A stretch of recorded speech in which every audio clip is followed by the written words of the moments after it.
Hey everybody, it's me, Devious Toaster, and today I felt like doing a quick little review, just because when I find things that I either really like or I really don't like, I'm entitled to an opinion, and hey, if I can help people either pick the right things or save some money, why not? So I don't normally do things like this, but I recently purchased some new hardware pieces and thought, why not? Some of them are pretty dang good, some things are bad, so I got the good, bad, and the ugly today. So I'll just get right into it, starting with the good, and that is going to be the Steam Link. It's a piece of ancillary hardware that you wouldn't think is anything big, anything special and important. The Steam Link connects to an HD TV in your home, along with your home network via either wireless or wired. Wired seems to work a lot better, and you have to have a PC or Steam machine that is running on that same network, and it will actually find the machine. You link it up to it. You can then stream it to any HD TV in your home, and it actually works really well. There was really no data loss that I saw. It works surprisingly well, and it's actually not a very big piece of hardware. This is it right here. This is the whole thing. This is it. It is literally looks like a hard drive. So you've got 3 different USB slots where you can either plug in a Steam controller, a wired controller, or any other sort of controller that will work with this. I'm not sure what they all are. Your Ethernet connection, your HDMI connection, and your power cable. That's it. You plug it in. There's some setup stuff to do, but it takes less than 10 minutes. And it worked flawlessly for me out of the box. It's fantastic.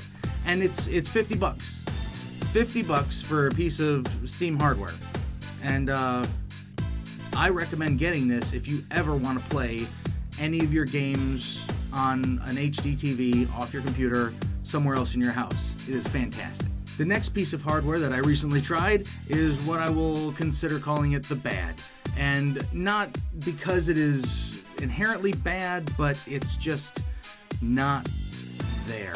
It's not all there. And that is the Steam controller. I got this little guy to go with my Steam Link, thinking that it would be the best thing, and it's also able to be used on PC.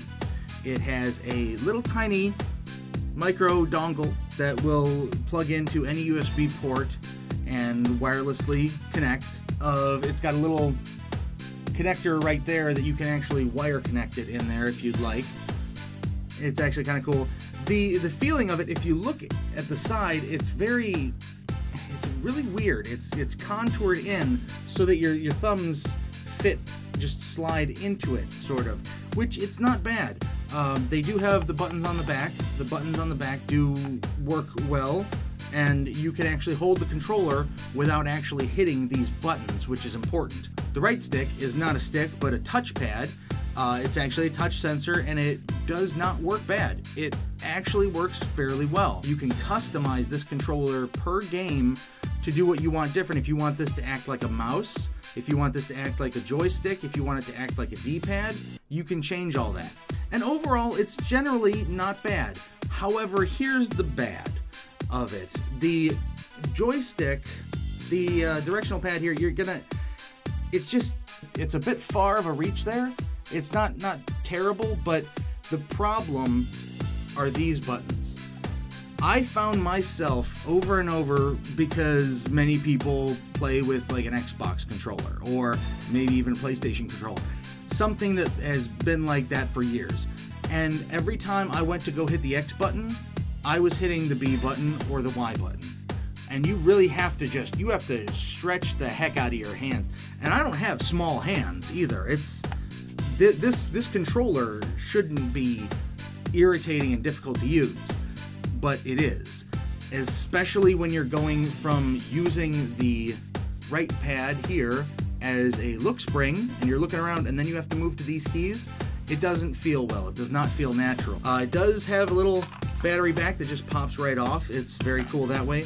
And the batteries are kept in the controller here if you use batteries. If not, you have to plug it in. But what's neat is you actually have this little pop out thing, and boom. Very easy to put in. and take out the batteries.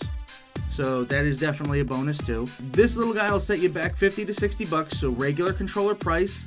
That's not bad for the piece of hardware, it's just, it takes a lot to get used to. Oh, the other neat thing that I found is on the touchpad, it actually has haptic feedback, I believe it's called, or kinetic feedback, whatever the terms are. Where as you move, you can change it to where it doesn't do it at all, or it does it very heavily, and you'll feel a buzz under your finger, so you have that tactile sense of where your finger's at and where it's moving, like you would on a joystick. It doesn't have the resistance of a joystick, so there's, again, some getting used to, but it's actually a really cool feature and really helps. So it's not necessarily the bad, but it's nothing to write home about, and they can do better. Hopefully they update it and get a new version out there. And last but not least, let's talk about the ugly. And the ugly, I don't have for you here because it's already gone. And that little monster is the Xbox One Elite controller. Xbox was trying to do something outside the box, and they certainly did in the completely wrong direction. Xbox has had one of the greatest controllers of all time, starting from the 360 and to the Xbox One. It's ergonomic, it feels great, and it works fantastically. One of the best wireless type controllers I've ever seen. However, when they went with the Elite, yes, it gave you the option to customize the crap out of it. But you can customize a regular controller too. The feel of the controller is, it's a lot heavier. It's got a good weight to it, but therein lies the inherent problem.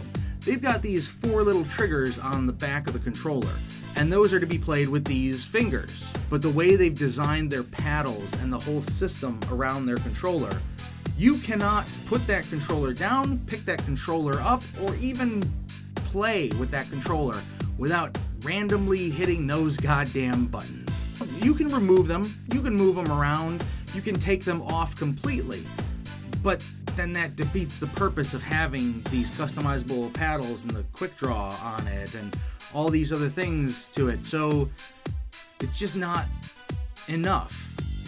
And at the $150 price tag, that's asking way too much out of your pocket for something that's just a gimmick. And let me tell you, there were more than enough times I tried to put it on a table and ended up going to the home screen or asking it to delete something because it hit one of the wrong buttons. And the only reason I can't really show you anything about the controller is because I spent about 3 hours with the controller and immediately took it back because I could not handle it. Everything else about the controller setup is fantastic. I mean, they've got options where you can change the trigger pull sensitivity to half pull or full pull, and therefore boosting your game if you're an FPS Twitch gamer. They've got vibration in the triggers now and in different buttons, and you can customize all that. It's beautiful. But if they get their stuff together, I'd say, yeah, it's probably worth it. But right now, save your money, watch out. No.